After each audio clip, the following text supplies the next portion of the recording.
ಭಾದ್ರಪದ ಕೃಷ್ಣ ಪಕ್ಷಕ್ಕೆ ಪಕ್ಷಮಾಸ ಅಂತ ಹೇಳ್ತೀವಿ. ಆವಾಗ ಅಮಾವಾಸ್ಯೆ ಏನು ಬರ್ತದಲ್ಲ ಅದಕ್ಕೆ ಮಹಾಲಯ ಅಮಾವಾಸ್ಯೆ ಅಂತೀವಿ. ಮಹಾಲಯ, ಮಹಾ ಅಂದರೆ ದೊಡ್ಡದು, ಆಲಯ ಅಂತಂದ್ರೆ ಒಂದೇನೋ ಅನಾಹುತ ಹಿಂಗಾಗಿದೆ. ಯಾವಾಗ ಆಗಿದೆ ಅಂದ್ರೆ ಸಮುದ್ರ ಮಂಥನ ಏನು ನಡೆದಿತ್ತಲ್ಲ ಆವಾಗ ಈ ದೇವರು ಮತ್ತು ರಾಕ್ಷಸರು ಕೂಡಿ ಸಮುದ್ರ ಮಂಥನ ಮಾಡಬೇಕಾದ್ರೆ ಭಾಳಷ್ಟು ದೇವರನ್ನ ಈ ರಾಕ್ಷಸರು ಕೊಂದು ಬಿಡ್ತಾರೆ. ಕೊಂದು ಕೂಡಲೇ ಆವಾಗ ವಿಷ್ಣು ಇದಾನಲ್ಲ ಆವಾಗ ಒಂದು ಇದು ಮಾಡ್ತಾನೆ.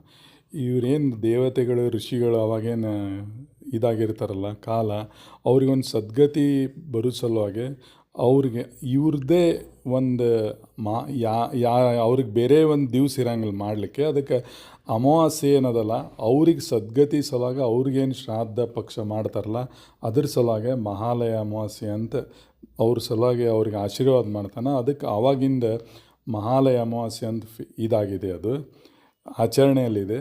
ಮತ್ತು ಇನ್ನೊಂದು ಎಲ್ಲರೂ ಬೇರೆ ದಿವಸ ಯಾರು ಮಾಡಂಗಿಲ್ಲಲ್ಲ ಅವತ್ತು ಅವ್ರದ್ದು ಪಿತೃಗಳದ್ದು ಯಾರು ಇದು ಮಾಡ್ತಾರಲ್ಲ ಮಹಾಲಯ ಅಮಾವಾಸ್ಯೆ ದಿವಸ ಮಾಡ್ತಾರೆ. ಅದಕ್ಕೆ ಅವರಿಗೆ ಒಂದು ಮೋಕ್ಷ ಒಂದು ಸಿಗ್ತದೆ ಅಂತ ಹೇಳಿ ಈ ಮಹಾಲಯ ಅಮಾವಾಸ್ಯೆದು ಭಾಳ ಮಹತ್ವ ಇದೆ.